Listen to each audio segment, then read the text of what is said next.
ఇదంతా ఒకవైపు అయితే, ఇంకొక వైపు భయానకమైన సిచ్యువేషన్ ఏమిటంటే, ఇంకా వచ్చే 20 సంవత్సరాల్లో మానవ జాతికి మగవాళ్లలో వీర్య కణాలు ఉండవు అని WHO ఘోషణ చేస్తాం.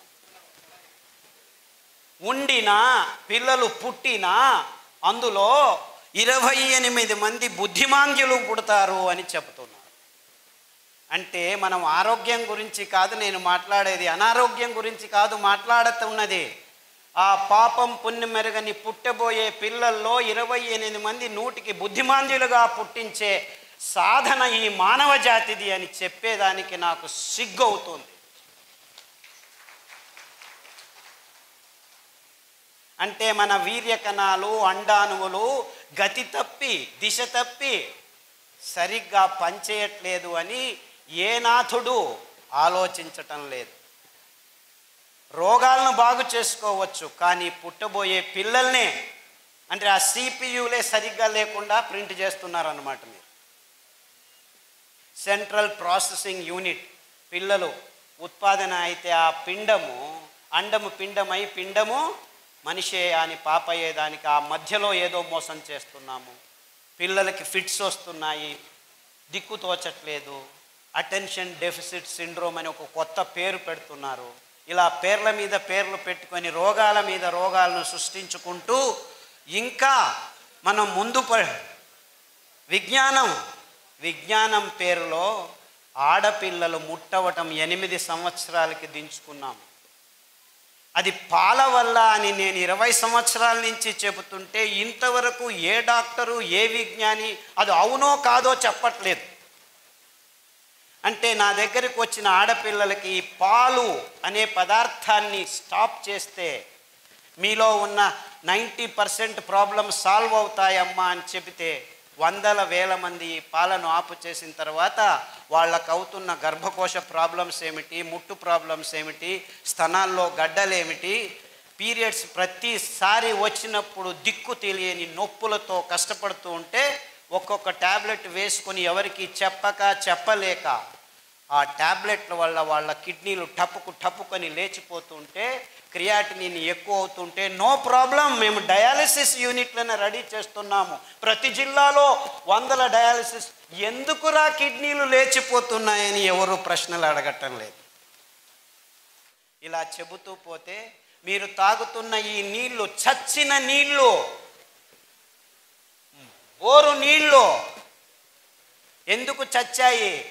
ఆ ధృవాత్మకంగా ధృవీకరణ పొందిన నీటిని మీరు స్ట్రక్చర్డ్ వాటర్ని అన్స్ట్రక్చర్డ్ వాటర్ చేసుకొని ప్లాస్టిక్ డబ్బాలలో, ప్లాస్టిక్ ట్యూబులలో, ప్లాస్టిక్ ఫిల్టర్లలో శుద్ధీకరణ, క్లియర్ స్ఫటిక స్పష్టత చూడండి అని హేమమాలిని అడ్వర్టైజ్మెంట్ చేస్తే ఆర్ఓ వాటర్ తెచ్చి మీరు తాగుతున్నారు. అది నిజమైన శుద్ధమైన నీరు కానే కాదు.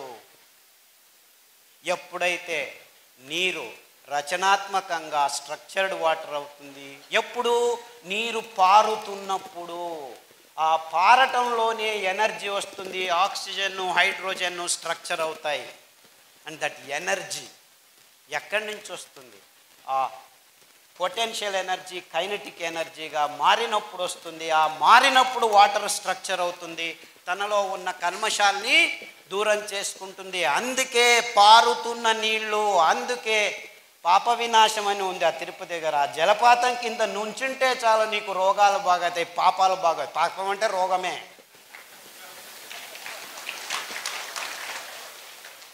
ఆ జలపాతం ఉక్కి పడుతుంటే అందులో స్ట్రక్చర్డ్ వాటర్ ఉంటుంది. నీ దేహంలో 75% నీళ్ళే. నీ నీళ్లు కలుషితమయ్యాయి, స్ట్రక్చర్ పోయింది. నిజమైన స్ట్రక్చర్ కావాలా? స్ట్రక్చర్డ్ వాటర్తో స్నానం చెయ్యి, స్ట్రక్చర్డ్ వాటర్ తాగు. 6 నుంచి 60 రోజుల్లో నీ రోగాలు ఒక స్థితికి కుదుట పడతాయి. అంటే స్ట్రక్చర్డ్ వాటర్ ఎక్కడి నుంచి వస్తుంది? ఈ డబ్బాల్లో, ప్లాస్టిక్ చిప్పల్లో నీళ్లు తాగుతున్నాము. ఇప్పుడు నేను వస్తున్నాను, అందరూ గ్లాస్ బాటిల్లో నీళ్ళు పెడుతున్నారు. ముందు అందరూ ప్లాస్టిక్ డబ్బాల్లో తాగేవాళ్ళు. ఆ ప్లాస్టిక్ నానో పార్టికల్స్ మీ చిన్న పేగుల్లో అతుక్కొని సెలీనియం, జింక్, కాపర్ ఇలాంటి అద్భుతమైన లవణాంశాలు మీ రక్తంలోకి దొరకక మీ వెంట్రుకలు పైకి లేచిపోతున్నాయి. అందుకే తిమ్మప్ప వెంట్రుకల బిజినెస్ తక్కువైపోయింది. నిజంగా జరుగుతున్నది ఇది. ఆడవాళ్లలో బట్టతల కనిపిస్తుంది. 100కి 2 ఆడవాళ్లలో బట్టతల వస్తుంది. జన్యుపరంగా మాట్లాడాలంటే 1 కోటి ఆడవాళ్లకు 1 బట్టతల కనిపించడం కూడా అరుదుగా ఉన్న దినాల్లో 150 సంవత్సరాల క్రితం. ఇప్పుడు 100కి 2 ఆడవాళ్లలో బట్టతల ఉంది. మగవాళ్ళల్లో అడక్కండి, 20 సంవత్సరాలకే 40 మందికి బట్టతల వస్తుంది. ఆ ఉన్న తెల్ల వెంట్రుకలకి రంగులు పూసుకుంటూ మనం హ్యాహూ అని ఊడుతున్నాం. ఆ రంగులు ఎందుకు పూసుకుంటారో మరి నాకు అర్థం కావట్లేదు. ఆ సినిమా వాళ్ళకు, టీవీ వాళ్ళకి కర్మ, వాళ్ళ ప్రొఫెషన్ అది, రంగులు పూసుకోవాలి. మీరెందుకయ్యా పూసుకుంటారు మీ తలని? నాకు అర్థం కావట్లేదు. ఆ రంగులు పూసుకోవటం వల్ల మీ హార్ట్స్లో ఇస్కిమిక్ డిసీజెస్ తయారవుతున్నాయని ఏ డాక్టరు మీకు చెప్పట్లేదు. That is the sad story. మీరు నోట్లోకే కాదు, మొత్తం శరీరం అంతా కలుషితం చేసుకుంటున్నారు. సహజంగా ఉండటం అదేదో పెద్ద తప్పు అన్నట్లు ఇప్పుడు సమాజం తయారైంది. I don't know why it is so.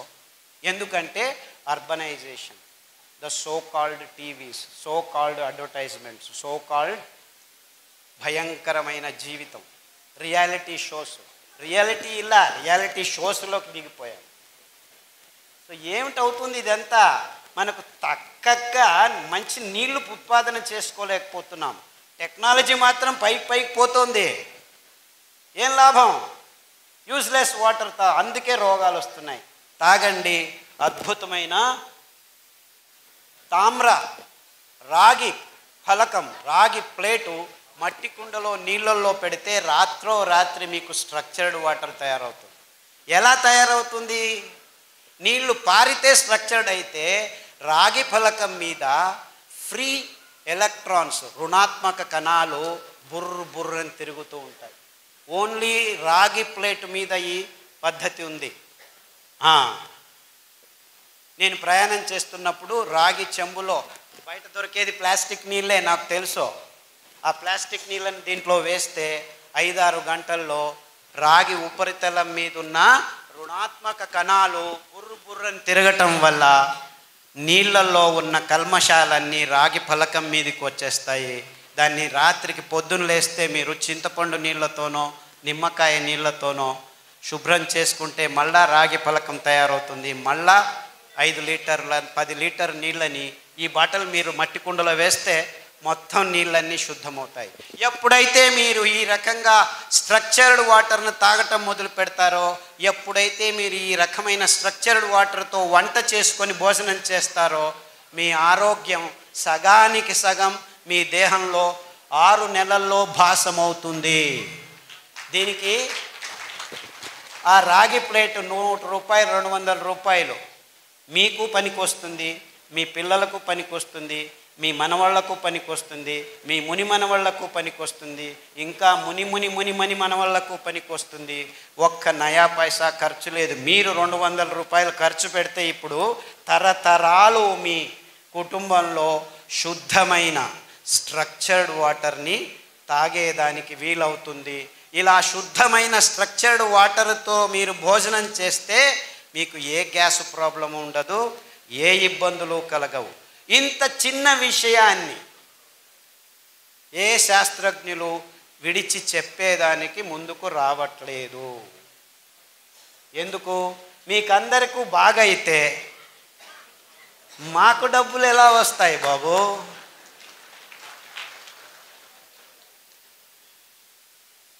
ఇది నీళ్ల కథ, అది పాల కథ, ఇంకా నూనె కథ, సిరిధాన్యాల కథ చివరిలో చెప్తాను. ఎందుకంటే అది మూలం. అది దానివల్ల అన్ని రోగాలు దూరం అవుతాయని మేము 1000 మందికి బాగు చేసి ఇలా చెయ్యెత్తి అందరికీ చూడండి బాబు, మీరు ఇది తినకపోతే రోగము, ఇది తింటే ఆరోగ్యము అని. నన్ను అందరూ సో ఆహారంలోనే ఔషధం ఉందా అని అడుగుతున్నారు. లేదు లేదు లేదు, ఆహారంలో ఆహారం మాత్రమే ఉంది. ఔషధం అనే పదం వచ్చిందంటే నీకు రోగం వచ్చింది అని. రోగానికి ఔషధానికి సంబంధం ఉంది, ఆహారానికి ఆరోగ్యానికి సంబంధం ఉంది, అనారోగ్యానికి సంబంధం లేదు. ఆహారం ఆహారమే, ఆహారం మందు కాకూడదు. మందు మందే. అది ఏ మందైనా నీకు రోగం వచ్చిన తర్వాత మందు, రోగం రాకుండా ఉంటే అది ఆహారం. అంటే ఆరోగ్యం నీకు ఆహారంలో ఉంది. నీకు ఆరోగ్యం లేదంటే నీ ఆహారం సరిగ్గా లేదు అని అర్థం. ఆహారం సరిగ్గా ఉంది అంటే నీకు ఏ మందు అవసరం లేదు అని అర్థం. అంటే అందరూ కన్ఫ్యూజ్ అయిపోయి ఆహారమే ఔషధం అంటున్నారు. తప్పది. ఆహారం ఆహారమే. ఆహారం ఆరోగ్యానికి సంబంధించింది, మందు అనారోగ్యానికి సంబంధించింది. సో ఆహారం సరిగ్గా ఉంటే ఏ మందు అవసరం లేదు. ఆహారం సరిగ్గా లేకుంటే ఏ మందు పనిచేయదు. సాక్ష్యం అందరం.